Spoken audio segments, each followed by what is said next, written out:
One Flew Over the Cuckoo's Nest, The Shining, Chinatown, As Good As It Gets തുടങ്ങിയ നിരവധിയായ ചിത്രങ്ങളിലൂടെ ലോകമെമ്പാടുമുള്ള cinema പ്രേമികളുടെ മനസ്സിൽ അമ്പരപ്പ് നിറച്ച ഒരു നടൻ. അതെ, ജാക്ക് നിക്കോൾസൺ. ചുണ്ടുകളുടെ അറ്റങ്ങൾ കവിളുകളിലേക്ക് നീട്ടി വലിച്ചു വെച്ചും പുരികം ഉയർത്തി വളച്ചും നിഗൂഢമായ നോട്ടങ്ങൾ ഒളിപ്പിച്ചും കാണികളിലേക്ക് ചിരിയെറിയുന്ന മാന്ത്രികൻ. ഒരിക്കലെങ്കിലും ആ ചിരി കണ്ടിട്ടുള്ളവർക്ക് അത് ഓർക്കാതിരിക്കുവാൻ സാധിക്കുന്നതല്ല.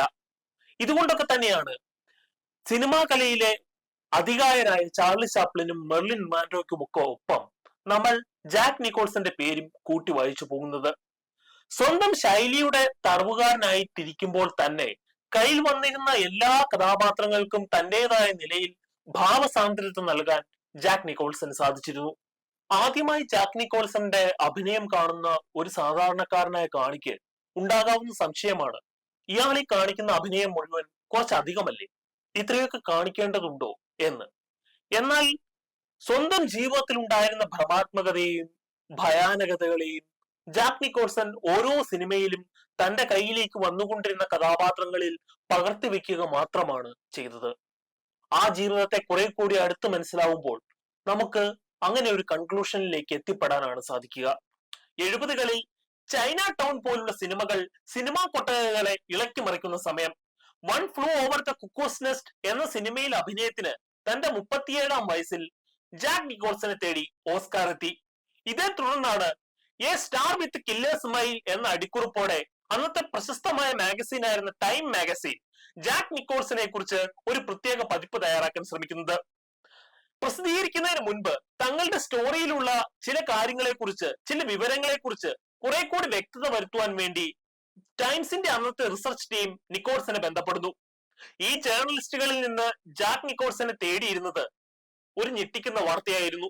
തന്റെ അച്ഛൻ മരിച്ചിട്ടില്ല എന്നും അദ്ദേഹം ന്യൂജേഴ്സിയിലെ ഓഷ്യൻ ഗ്രോവിൽ ജീവനോടെ ഉണ്ട് എന്നുമുള്ള വിവരത്തെക്കാൾ മറ്റൊരു വാർത്തയായിരുന്നു ജാക്ക് നിക്കോൾസനെ സംബന്ധിച്ചിടത്തോളം ഒരു ആഘാതമായി തീർന്നത്. അത് താൻ അത്ര നാളും അമ്മയെ കരുതിയിരുന്ന ഏതൽ മെയ് യഥാർത്ഥത്തിൽ തന്റെ അമ്മയല്ല, പകരം തന്റെ മുത്തശ്ശിയായിരുന്നു. താൻ അത്ര നാളും പെങ്ങളായി കരുതിയിരുന്ന ജൂൺ ആണ് തന്റെ അമ്മയെന്നും നിക്കോൾസൺ അറിയുന്നു.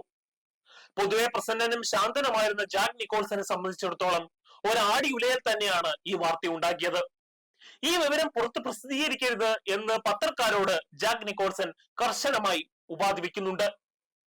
1936-ൽ തന്റെ സുഹൃത്തും മറ്റൊരു സ്ത്രീയുടെ ഭർത്താവുമായിരുന്ന ഡോണുമായി ജൂണിനുണ്ടായിരുന്ന സ്നേഹബന്ധത്തെ തുടർന്നാണ് അവൾ ഗർഭിണിയാവുന്നത്. മകളുടെ ഗർഭവിവരം അറിഞ്ഞ് ഏതൽ മെയ് പ്രായപൂർത്തിയാവാത്ത പെൺകുട്ടികളെ ലൈംഗിക ബന്ധത്തിന് ഉപയോഗിക്കുന്നതിനെതിരെ അക്കാലത്ത് നിലവിലുണ്ടായിരുന്ന മാൻ ആക്ട് ചൂണ്ടിക്കാണിച്ച് ഡോണിനെ ഭീഷണിപ്പെടുത്തുന്നു. ഡോണും ജൂണും തമ്മിലുള്ള കൂടിക്കാഴ്ചകൾ വീണ്ടും ഉണ്ടാവാതിരിക്കാൻ കർശനമായി അവർ വിലക്കുന്നു.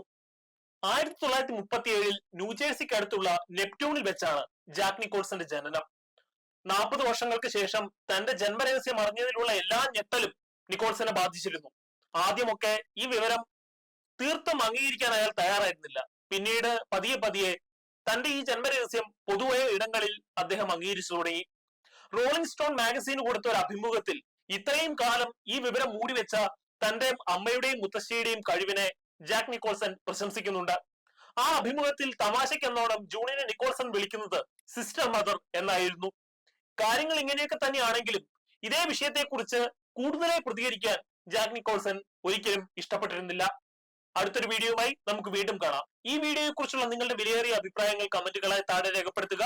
ഇത് കൂടാതെ ഈ വീഡിയോ നിങ്ങൾക്ക് ഇഷ്ടപ്പെട്ടുവെങ്കിൽ സബ്സ്ക്രൈബ് ചെയ്യുക, കൂടെ ബെല്ലൈക്കണും അമർത്തുക. Thank you.